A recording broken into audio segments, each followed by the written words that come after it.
눈발이 가장 굵게 흩날리던 겨울밤이었습니다. 산 아래 작은 마을 끝 허물어진 담장 곁의 초가집에는 복순이라는 노파가 홀로 살고 있었습니다.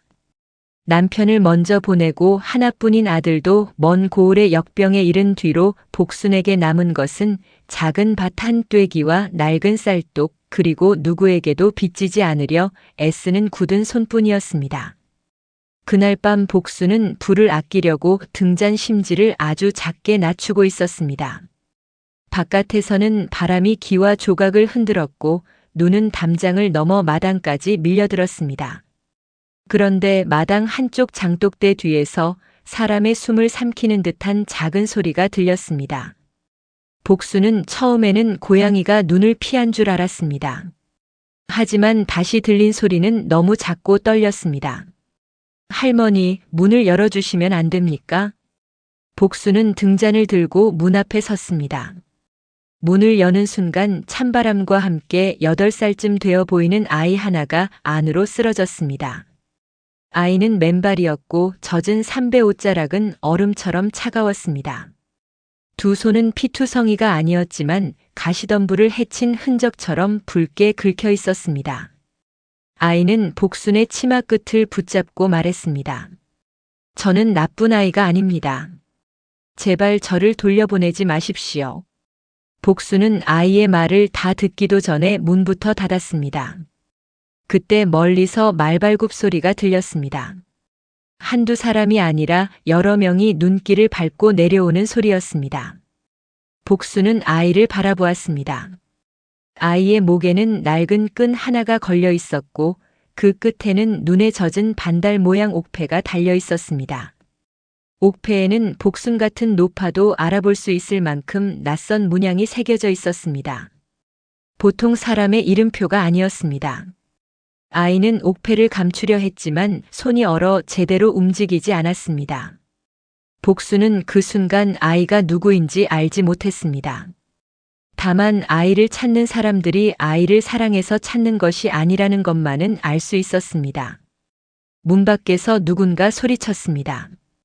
이 근처로 어린 사내아이가 달아났다.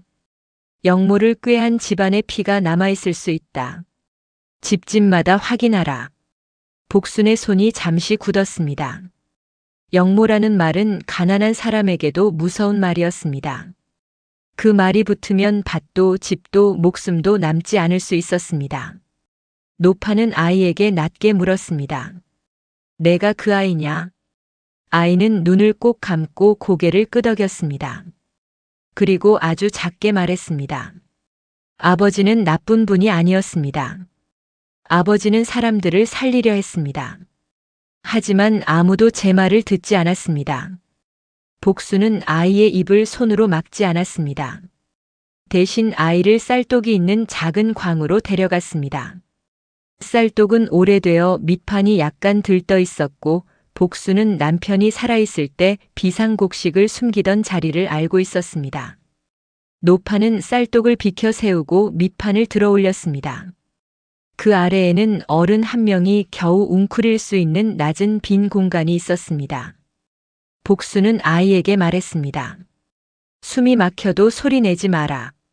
내가 반드시 다시 열어줄 테니 내 목소리 외에는 믿지 마라. 아이는 울지 않았습니다.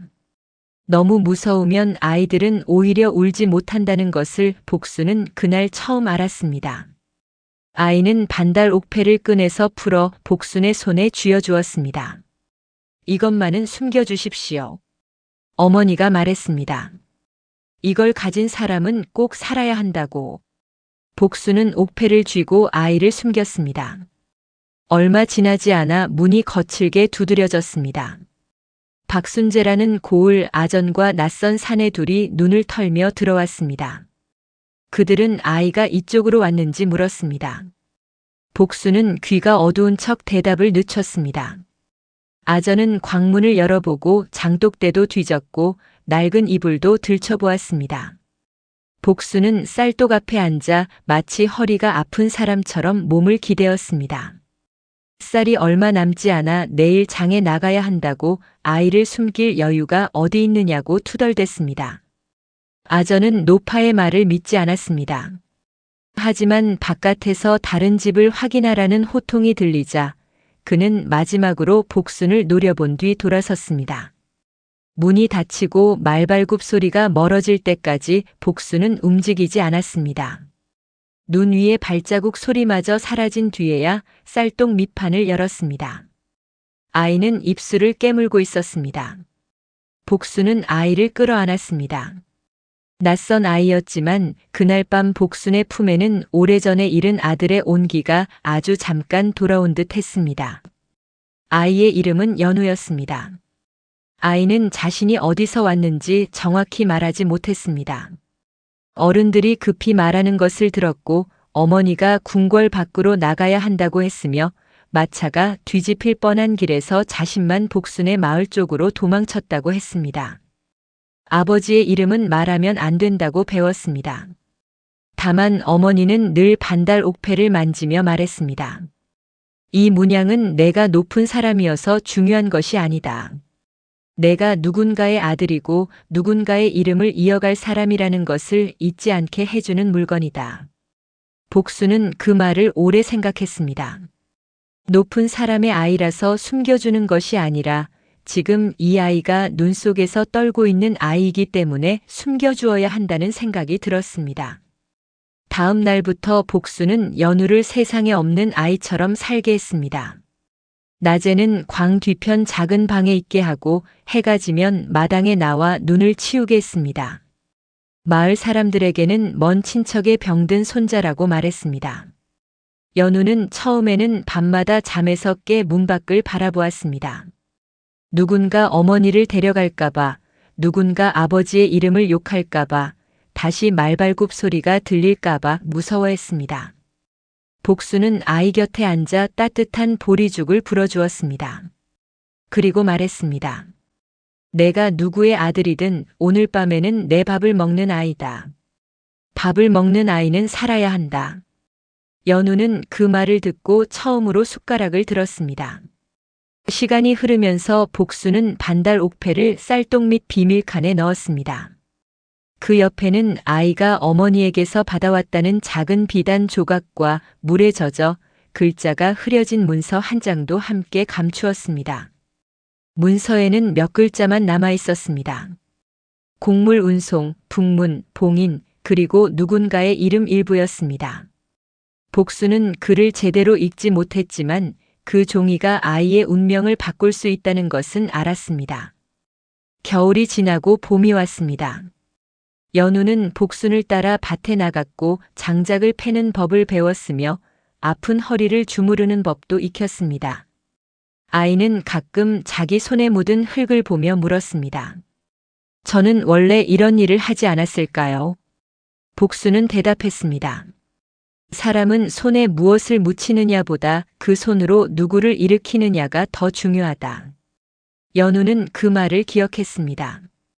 그러나 마을 밖 세상은 아이를 잊지 않았습니다.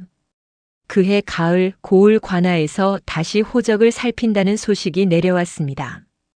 영모와 관련된 집안의 피부치가 남아있으면 모든 마을에 책임을 묻겠다는 말도 함께 퍼졌습니다.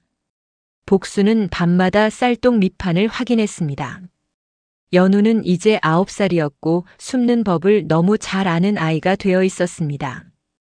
그 사실이 복순의 마음을 더 아프게 했습니다. 어느 날 연우는 복순에게 말했습니다. 할머니, 저는 도망만 다니는 사람이 되고 싶지 않습니다. 복순은 아이의 어깨를 감싸며 대답했습니다. 도망치는 것과 살아남는 것은 다르다. 내가 오늘 숨는 것은 언젠가 내 이름을 스스로 말하기 위해서다. 그날 밤 복순은 처음으로 반달 옥패를 꺼내 달빛에 비추어 보았습니다. 옥패 가장자리에는 작은 글자가 있었습니다. 하늘이 아니라 사람을 먼저 살피라. 복순은 그 글자를 읽지 못했습니다. 하지만 이상하게도 그 문장이 마음속에서 들리는 듯 했습니다. 그리고 노파는 결심했습니다. 아이가 자랄 때까지 누구도 이 아이의 이름을 빼앗지 못하게 하겠다고. 그 결심은 복순의 작은 초가집에서 시작되었지만 훗날 왕실의 오래된 누명을 흔들게 될 첫 번째 문이었습니다. 12해가 흘렀습니다. 눈 속에서 떨던 8살 아이는 어느새 19살의 청년이 되어 있었습니다. 복수는 여전히 가난했지만 집은 예전보다 조금 덜 쓸쓸해졌습니다. 연우가 지붕을 고치고 장작을 패고 밭을 갈았기 때문입니다. 그는 마을 아이들에게 글을 가르쳐 주기도 했습니다. 장터에서 얻어온 헌책을 밤마다 읽었고 글을 모르는 어른들의 편지를 대신 써주었습니다. 사람들은 연우가 복순의 친손자는 아니어도 그 집의 기둥이라고 말했습니다.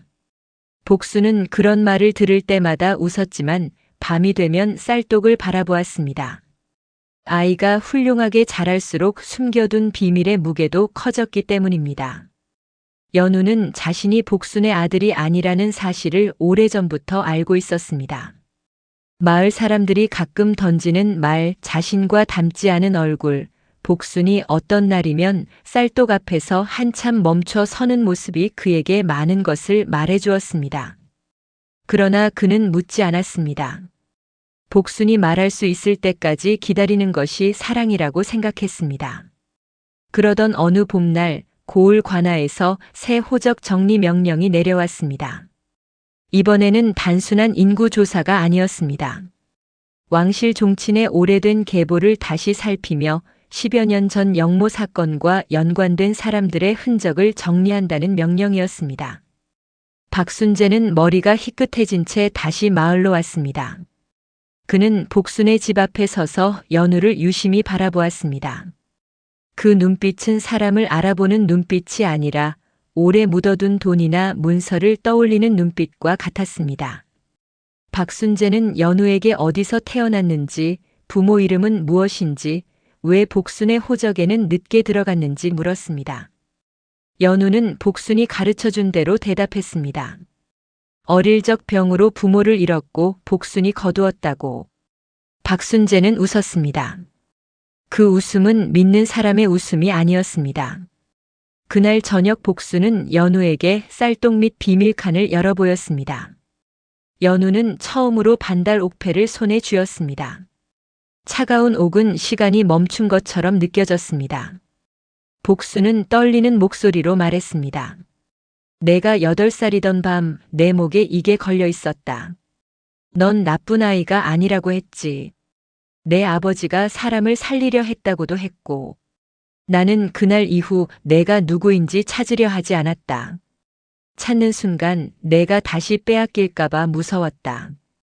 연우는 한참 옥패를 바라보다가 물었습니다. 할머니는 왜 저를 믿으셨습니까? 복순은 대답했습니다. 믿은 게 아니다. 그냥 내가 추워 보였다. 복순의 짧은 대답은 연우의 마음을 더 크게 흔들었습니다. 그는 자신이 왕족일 수도 있다는 말보다 추워 보였기 때문에 숨겨주었다는 말에 오래 침묵했습니다. 그날 밤 두 사람은 옥패 옆에 있던 젖은 문서를 펼쳤습니다. 문서에는 일부 글자만 남았지만 연우는 오랜 세월 독학한 덕분에 몇 글자를 읽어냈습니다. 북문 운송로 굴량, 봉인 변경, 청원군. 청원군이라는 이름을 본 순간 연우의 손이 떨렸습니다. 그는 어디선가 그 이름을 들은 적이 있었습니다. 장터에서 늙은 상인이 술에 취해 억울하게 사라진 왕족 이야기를 하던 날이었습니다. 청원군은 12해 전 영모를 꾀했다는 누명을 쓰고 가족과 함께 사라졌다고 했습니다. 그의 이름을 말하는 것조차 꺼리는 사람들이 있었다고도 했습니다. 연우는 복순에게 말했습니다. 저는 그분의 아들일 수 있습니다. 복순은 고개를 끄덕이지도 젓지도 않았습니다. 다만 말했습니다. 내가 어떤 이름을 가졌든 나는 내가 내 앞에서 밥을 먹던 아이였다는 것만 안다. 하지만 내가 알고 싶다면 이제는 내가 알아야 할 때일지도 모른다. 두 사람이 문서를 다시 살피던 그때 대문 밖에서 조심스러운 기침 소리가 들렸습니다. 찾아온 사람은 도상이라는 늙은 마부였습니다. 그는 한쪽 다리를 절며 복순의 집에 들어왔습니다. 도상은 한참 연우의 얼굴을 보다가 눈물을 감췄습니다. 그리고 자신의 품에서 낡은 마차 등불의 금속 조각 하나를 꺼냈습니다. 그 조각에는 반달 옥패와 비슷한 문양이 새겨져 있었습니다. 도상은 말했습니다. 12해 전 나는 궁 안쪽 마차를 몰았다. 청원군의 부인이 아이를 품에 안고 북문으로 향하던 밤이었다. 그날 군량을 실은 수레가 갑자기 멈췄고 누군가 봉인을 바꿨다는 말이 들렸다. 청원군은 그 일을 밝히려 했지만 다음 날 그가 영모 장계를 꾸몄다는 소문이 퍼졌다. 도상은 아이가 어디로 갔는지 끝까지 알지 못했다고 했습니다.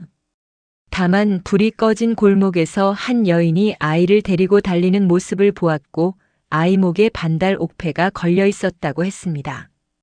그는 죄책감 때문에 10여 년을 숨어 살았습니다.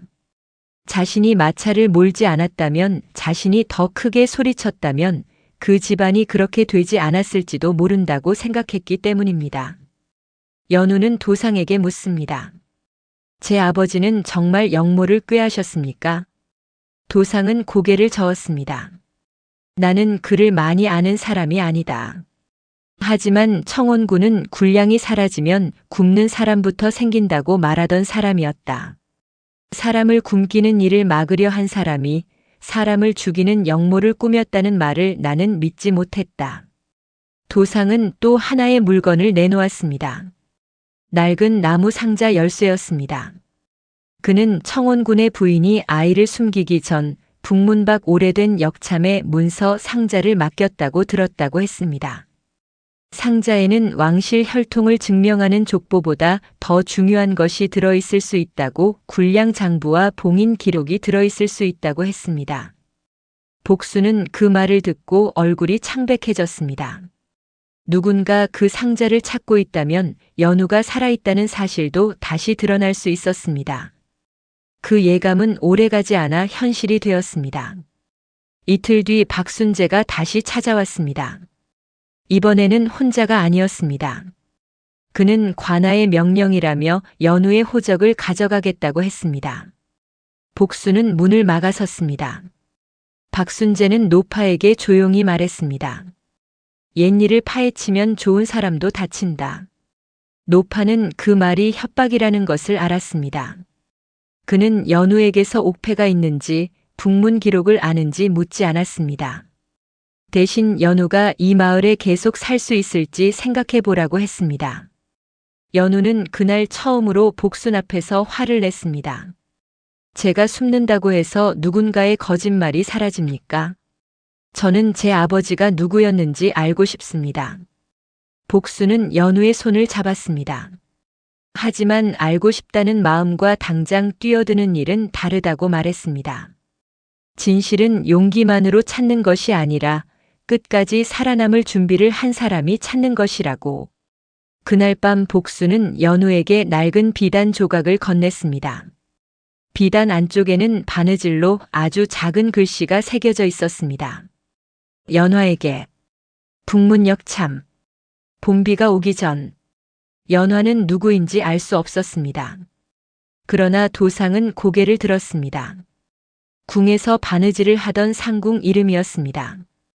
그녀라면 비단의 문양과 옥패의 진위를 알아볼 수 있을지 모른다고 했습니다. 연우는 복순의 초가집을 떠나기로 했습니다. 도상과 함께 북문 역참을 찾아가고 연화를 만나고 자신이 누구인지 확인하기 위해서였습니다. 복순은 아무 말 없이 보리주먹밥을 싸주었습니다. 그리고 연우의 옷깃 안쪽에 반달 옥패를 다시 걸어주었습니다. 노파는 말했습니다. 이건 내가 높은 사람이 되라고 주는 물건이 아니다. 내가 누군가의 거짓말 때문에 내 이름을 버리지 않게 하려고 주는 거다. 연우는 노파 앞에 무릎을 꿇었습니다. 그리고 처음으로 복순을 할머니가 아니라 어머니라고 부를 뻔했습니다. 그러나 그 말은 목구멍에서 멈췄습니다. 복순은 그 마음을 알아챈 듯 웃었습니다. 가거라. 다만 돌아올 곳을 잊지 마라. 연우가 떠난 다음 날 복순의 쌀독 및 비밀칸에는 더 이상 옥패가 없었습니다. 그러나 그곳에는 12해 동안 숨겨둔 비밀보다 더 무거운 것이 남아 있었습니다. 노파가 아이에게 준 시간, 그리고 아이가 이제 자기 이름을 찾으러 가야 한다는 사실이었습니다. 북문 역참은 복순의 마을에서 사흘길 떨어진 곳에 있었습니다. 연우와 도상은 사람들의 눈을 피하려고 큰 길 대신 산자락의 좁은 길을 택했습니다. 길을 가는 동안 도상은 연우에게 청원군에 대해 조금씩 말해주었습니다. 청원군은 높은 자리에 있으면서도 곡물 수레가 늦으면 직접 창고를 살폈고 수해가 난 해에는 궁의 잔치를 줄여 곡식을 풀어야 한다고 말하던 사람이었다고 했습니다. 그래서 어떤 사람들은 그를 좋아했고 어떤 사람들은 그를 두려워했다고 했습니다. 특히 군량과 세금을 통해 이익을 얻던 이들은 청원군이 장부를 들여다보는 것을 싫어했습니다. 연우는 아버지의 얼굴을 기억하지 못했습니다. 하지만 도상의 말 속에서 자신과 닮았을지도 모르는 한 사람의 습관을 조금씩 상상했습니다. 북문 역참에 도착했을 때 오래된 건물은 반쯤 무너져 있었습니다. 마구간은 비어 있었고 사람들은 새로운 길이 생긴 뒤로 그곳을 거의 찾지 않았습니다. 도상이 가진 열쇠는 뒷마당 돌담 아래의 작은 쇠문을 열었습니다. 그 안에는 오래된 나무 상자 하나가 있었습니다. 상자는 물에 젖어 검게 변해 있었지만 봉인 자국은 남아 있었습니다.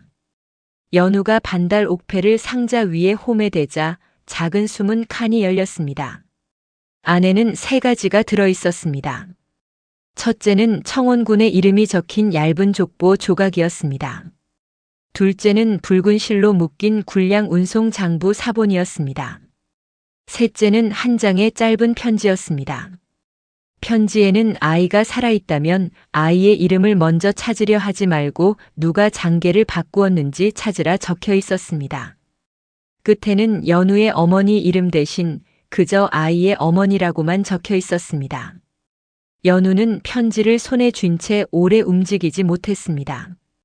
어머니는 자신이 죽거나 사라질 것을 알고 있었던 것 같았습니다.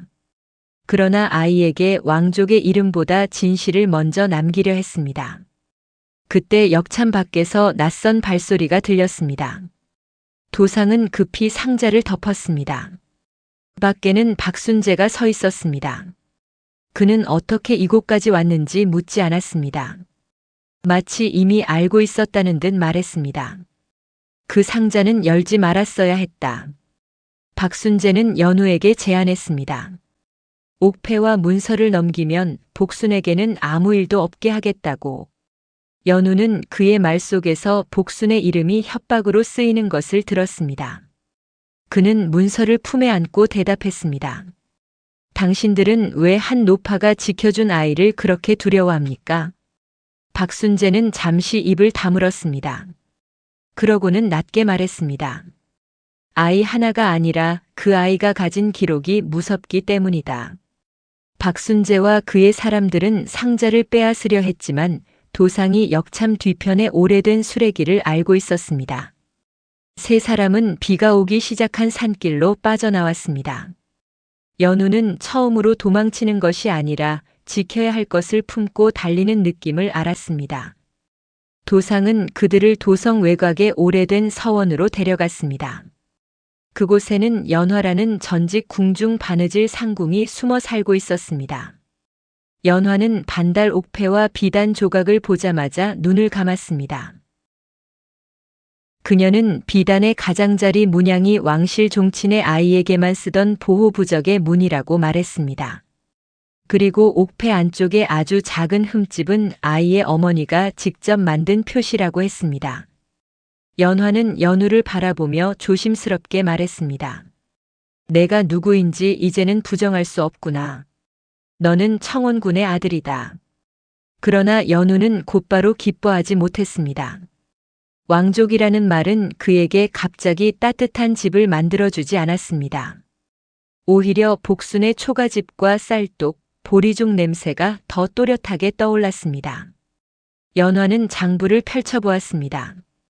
장부에는 군량 수레가 북문을 거쳐 남쪽 군영으로 갔다고 적혀 있었지만 일부 수레의 도착 인장이 비어 있었습니다. 대신 나중에 다른 손으로 찍힌 붉은 봉인이 붙어 있었습니다. 연화는 그 봉인이 원래 궁의 것이 아니라고 했습니다. 봉인의 테두리 꽃잎수가 하나 모자랐고 글자 획이 너무 곧았다고 했습니다. 누군가 왕실 봉인을 흉내낸 것이었습니다. 하지만 그것만으로는 누가 가짜 장계를 만들었는지 밝힐 수 없었습니다. 연화는 한 사람의 이름을 꺼냈습니다. 황덕윤. 당시 곡물 운송과 군용 문서를 장악하던 대신이었습니다. 그는 청원군이 굴량 장부를 다시 조사하겠다고 하자 가장 크게 반대했던 사람이라고 했습니다. 연화는 도성 안왕실 기록고에 원본 장계가 남아있을 수 있다고 말했습니다. 하지만 그곳에 들어가려면 왕실의 허가가 필요했고 무엇보다 기록을 믿어줄 사람이 필요했습니다. 그때 서원의 윤서진이라는 왕실 기록 감찰관이 찾아왔습니다. 그는 이미 몇 달째 오래된 영모 장계의 봉인 기록이 서로 맞지 않는다는 사실을 조사하고 있었습니다. 서진은 연우의 옥패를 본 뒤에도 성급하게 고개를 숙이지 않았습니다. 그는 먼저 장부의 종이결을 살피고 비단의 실을 만져보고 도상의 말을 날짜별로 적었습니다. 연우는 처음에는 그가 자신을 믿지 않는다고 생각했습니다. 그러나 서진은 말했습니다. 믿는다는 말은 쉬운 말입니다. 하지만 누군가의 이름을 되찾으려면 믿음보다 먼저 확인이 필요합니다. 당신을 왕족으로 만들기 위해 증거를 찾는 것이 아닙니다. 당신이 왕족이든 아니든 누군가가 가짜 기록으로 사람들을 죽음과 도망으로 몰아넣었다면 그 사실을 밝히기 위해 확인하는 것입니다. 그 말은 연우에게 이상하게 위로가 되었습니다. 서진은 즉시 김아린을 불렀습니다.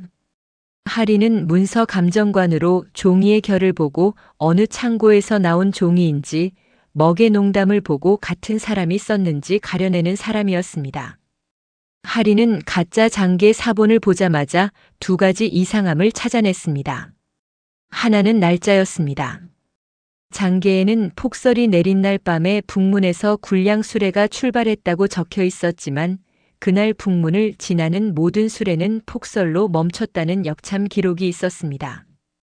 다른 하나는 필체였습니다.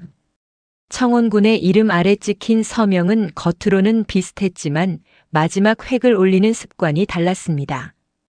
청원군의 실제 편지에는 마지막 획이 살짝 왼쪽으로 기울었고 가짜 장계에는 반대로 오른쪽으로 꺾여 있었습니다. 하린은 말했습니다. 이건 누군가가 글자를 흉내낸 것입니다. 사람의 이름은 베낄 수 있어도 손의 버릇까지 완전히 훔칠 수는 없습니다. 서진과 하린은 장부의 빈 도착 인장을 따라 세 곳의 창고를 조사했습니다. 첫 번째 창고에서는 굴량 수레의 바퀴 자국이 북문이 아니라 서문 쪽으로 향했다는 늙은 창고지기의 증언을 얻었습니다. 두 번째 창고에서는 황덕윤의 상단이 굴량을 빼돌린 뒤 백성에게 비싼 값으로 되팔았다는 낡은 외상 장부를 찾았습니다. 세 번째 창고에서는 청원군이 사라지기 전 굶주린 병사와 백성에게 곡식을 먼저 풀라는 명을 내렸다는 기록이 나왔습니다. 그 기록은 영모의 증거가 아니라 오히려 굶주림을 막으려 한 사람의 흔적이었습니다. 하지만 황덕윤은 이미 이 움직임을 알고 있었습니다. 그는 복순의 마을에 사람을 보내 노파를 데려오라고 명령했습니다. 박순재는 그 명을 받고도 한참 망설였습니다. 그는 12해 전 복순의 집을 뒤졌던 날을 기억했습니다. 노파가 쌀독 앞에 앉아 허리 아픈 척하던 모습, 아이의 숨소리가 들릴 듯한 고요함을 기억했습니다. 그는 그때 이미 아이가 그 집에 있다는 것을 어렴풋이 알았을지도 모릅니다. 하지만 그는 자기 목숨이 무서워 모른 척했습니다. 이제 황덕윤은 그 죄까지 이용해 박순재를 묻고 있었습니다. 박순재는 결국 복순의 집으로 갔습니다. 그러나 노파는 이미 마을 사람들과 함께 있었습니다. 연우가 그를 가르치던 아이들이 복순의 집 마당에서 책을 읽고 있었고 이웃들은 노파가 아프다는 말을 듣고 모여 있었습니다. 박순재는 많은 사람 앞에서 함부로 노파를 끌고 갈 수 없었습니다. 복순은 그를 보며 말했습니다. 너는 아직도 아이 하나를 무서워하느냐? 박순재는 대답하지 못했습니다. 복수는 계속 말했습니다. 그 아이는 높은 집안의 피라서 무서운 게 아니다. 내가 지운 이름들을 다시 부를 줄 아는 아이라서 무서운 거다. 박순재는 그 말에 처음으로 고개를 숙였습니다. 그날 밤 그는 황덕윤의 사람들에게 거짓 보고를 했습니다. 노파는 이미 죽었다고. 그것은 박순재가 처음으로 자신의 죄를 바로잡으려 한 작은 행동이었습니다. 그러나 작은 행동만으로 오래된 거짓말이 사라지지는 않았습니다. 서진과 하리는 모든 문서를 들고 도성으로 향했습니다. 황덕윤은 공개 신문을 막기 위해 마지막 장계를 없애려 했습니다. 하지만 하리는 장계 원본의 종이결을 확인할 방법을 찾아냈습니다. 청원군이 마지막으로 남긴 편지와 같은 종이에서 나온 봉투가 왕실 기록고의 오래된 서가에 남아 있었습니다. 그리고 그 봉투 안쪽에는 황덕윤의 사인이 찍힌 운송 허가표가 숨겨져 있었습니다. 이제 남은 것은 한 가지였습니다. 연우가 왕족이라는 사실을 선포하는 일이 아니라 그가 왜 그렇게 오랫동안 이름 없이 살아야 했는지 세상 앞에서 묻는 일이었습니다. 서진은 연우에게 말했습니다. 내일 신문이 열리면 당신은 복순의 손자로 서도 되고 청원군의 아들로 서도 됩니다. 하지만 어느 이름으로 서든 당신은 당신이 겪은 일을 말해야 합니다. 연우는 한참 생각하다가 대답했습니다. 저는 복순의 손자로 먼저 서겠습니다. 제가 살아있었던 이유는 그 이름 때문이니까요. 그 말은 왕실의 피보다 더 무거운 선택처럼 들렸습니다. 공개 신문이 열리는 날 도성의 하늘은 이상할 만큼 맑았습니다. 밤새 내린 비가 먼지를 씻어내렸고 왕실 기록청 앞 돌바닥은 햇빛을 받아 희미하게 빛났습니다. 사람들은 오래전 영모 사건이 다시 논의된다는 소식을 듣고 모여들었습니다. 그러나 서진은 신문을 구경거리가 되게 하지 않으려 했습니다. 그는 처음부터 말했습니다. 오늘 이 자리는 한 청년의 신분을 높이기 위한 자리가 아니라 한 집안을 무너뜨린 기록이 진짜인지 확인하는 자리입니다. 황덕윤은 단정한 옷차림으로 나왔습니다. 그는 늙었지만 여전히 목소리가 힘있었습니다. 그는 청원군이 나라를 어지럽히려 했고 아이가 살아있다는 말은 누군가가 권력을 얻기 위해 꾸민 거짓말이라고 주장했습니다. 그는 연우를 바라보며 말했습니다. 피는 숨길 수 없고 영모의 피도 마찬가지다. 그 말에 연우의 손이 굳었습니다. 하지만 그는 목에 걸린 옥패를 만지지 않았습니다. 대신 복순이 싸준 보리주먹밥을 떠올렸습니다. 그리고 신문장 한쪽에 앉아있는 노파를 바라보았습니다. 복순은 도성까지 오지 않으려 했습니다. 자신은 글도 모르고 큰 말도 못하는 사람이라며 연우를 방해할까 걱정했습니다. 그러나 연우는 노파의 손을 잡고 말했습니다. 제가 누구였는지 증명하는 데 가장 먼저 필요한 분은 할머니입니다. 복수는 그 말에 결국 함께 왔습니다. 서진은 먼저 할인에게 문서를 설명하게 했습니다. 할인은 청원군의 장계와 실제 필체가 다르다는 점을 보였습니다. 마지막 회계 방향, 먹이 번진 방식, 종이의 결, 봉인의 꽃잎수, 날짜와 폭설 기록의 모순을 하나씩 짚었습니다. 그는 말했습니다. 이 장계는 한 사람이 하루아침에 만든 거짓이 아닙니다. 여러 사람이 서로의 침묵을 빌려 만든 거짓입니다. 할인은 가짜 봉인이 찍힌 자리 위에 실제 왕실 봉인의 틀을 대보였습니다. 두 봉인은 멀리서 보면 같아 보였지만 가까이서 보면 테두리의 작은 인맥이 다르게 이어져 있었습니다. 황덕윤은 문서 하나의 차이로 나라의 판단을 뒤집을 수 없다고 말했습니다. 그러자 도상이 앞으로 나왔습니다. 그는 떨리는 다리로 서서 12해 전 북문에서 본 일을 말했습니다. 청원군은 군량 수레가 사라진 이유를 밝히려 했고 그날 밤 누군가가 수레의 봉인을 바꾸는 것을 보았다고 했습니다. 도상은 자신이 겁이 나서 말하지 못했다고 고백했습니다. 나는 마차를 몰았지만 진실을 싣지 못했다. 그날 내가 입을 열었다면 이 아이는 눈 속에서 도망치지 않아도 되었을지 모른다. 도상의 고백 뒤에는 긴 침묵이 흘렀습니다. 이어 연화가 비단 조각을 내놓았습니다. 그는 아이의 어머니가 직접 바느질한 보호부적의 무늬와 청원군 집안의 아이에게만 쓰던 반달 문양을 설명했습니다. 그러나 그는 혈통만으로 연우를 증명하지 않았습니다.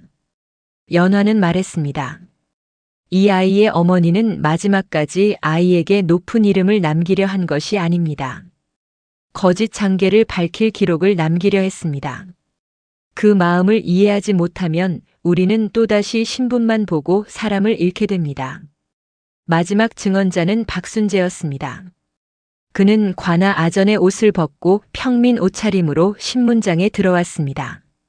그는 황덕윤의 명령으로 복순의 마을을 감시했고 노파가 아이를 숨긴 것을 짐작하고도 위에서 시키는 대로 모른 척했으며 이후에도 연우의 호적을 흔들려 했다고 말했습니다. 사람들은 그가 자신의 죄를 가볍게 하려 한다고 수군거렸습니다. 박순재는 고개를 숙인 채 말했습니다. 저는 벌을 피하려고 나온 것이 아닙니다. 제가 침묵한 날부터 이 아이는 12해를 자기 이름 없이 살았습니다. 저는 그 빚을 말하지 않고는 살 수 없습니다. 황덕윤은 여전히 흔들리지 않는 척했습니다.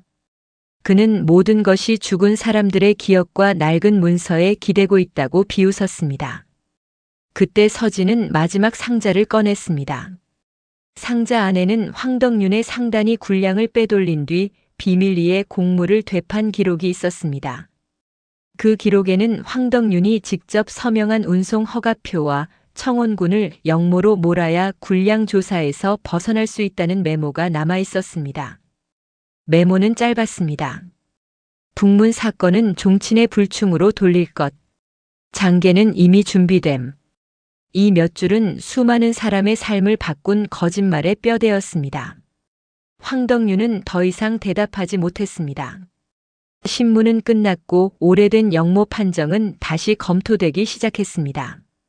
청원군의 이름은 반역자가 아니라 억울한 누명을 쓴 종친으로 기록되었고 그 과정에서 빼앗긴 땅과 집안의 권리도 일부 되돌아갔습니다. 연우의 이름은 왕실 족보에 다시 올랐습니다. 하지만 연우는 새 이름이 적힌 종이를 한참 바라보다가 서진에게 물었습니다. 이 종이에 제 이름이 올라가면 복순 할머니가 저를 숨긴 12해도 사라집니까? 서진은 고개를 저었습니다. 오히려 그 12해가 이 기록의 가장 중요한 부분이 될 것입니다. 연우는 왕실에서 마련한 큰 집으로 바로 옮기지 않았습니다. 그는 먼저 복순의 초가집으로 돌아가고 싶다고 했습니다. 사람들은 그 선택을 이해하지 못했습니다. 왕족의 신분을 되찾았는데 왜 가난한 마을로 돌아가려 하느냐고 물었습니다. 연우는 대답했습니다. 제가 왕족의 아들이라는 사실은 오늘 밝혀졌습니다. 하지만 제가 사람답게 자라난 것은 그 집에서였습니다. 저는 제가 받은 이름을 버리지 않겠습니다. 다만 그 이름 위에 복순 할머니가 가르쳐준 것을 올려두겠습니다. 연우는 복순의 집 옆에 작은 기록방을 만들었습니다. 이름은 온기서당이었습니다. 그를 모르는 이들의 빈문서를 읽어주고 호적에서 빠진 이름이 없는지 확인해주고 먼 길을 떠나는 아이들이 자기 이름을 직접 쓸 수 있게 가르치는 곳이었습니다. 연우는 왕실에서 돌려받은 재산의 일부를 그곳에 썼습니다. 복순은 처음에는 그런 큰일을 왜 하느냐고 물었습니다. 연우는 웃으며 대답했습니다. 할머니가 저를 쌀독 밑에 숨겨주셨잖아요. 이제는 다른 사람들의 이름이 종이 밑으로 숨지 않게 하려고요. 복순은 글을 다 읽을 줄 몰랐지만 서당 문 앞에 걸린 나무판의 글자를 손으로 만져보았습니다. 온기서당. 따뜻함을 배우는 곳이라는 뜻을 들은 복순은 한참 말이 없었습니다. 그리고 아주 작은 목소리로 말했습니다. 나는 그저 추운 아이를 들여보냈을 뿐이다. 연우는 노파의 손을 꼭 잡았습니다. 할머니가 문을 열지 않았다면 저는 제 이름도 찾지 못했을 겁니다. 복수는 고개를 저었습니다. 이름은 나중에 찾은 거고 먼저 찾은 건 내 목숨이다. 그 말은 연우가 오래도록 잊지 못한 말이 되었습니다.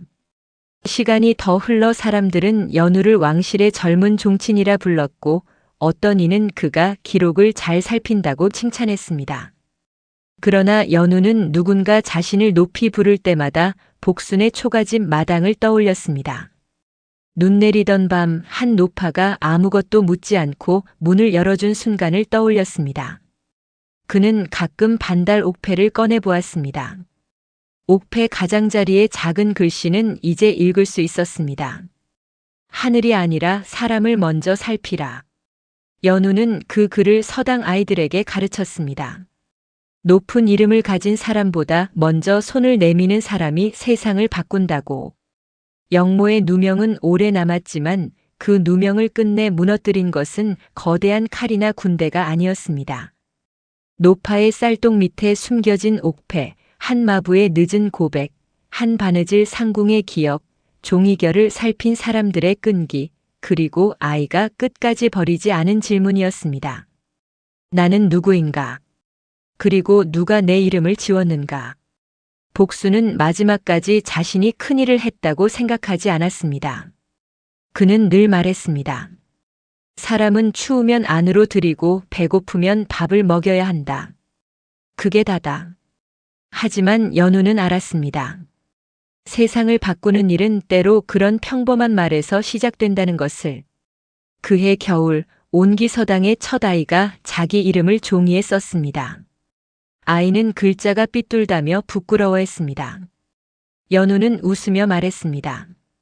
삐뚤어도 괜찮다. 지워지지만 않으면 된다. 창밖에는 다시 눈이 내리기 시작했습니다. 그러나 이번 눈은 누군가를 숨기기 위한 눈이 아니었습니다. 오래된 이름들 위에 조용히 내려앉아 그 이름들이 다시는 외롭지 않게 지켜주는 눈처럼 보였습니다.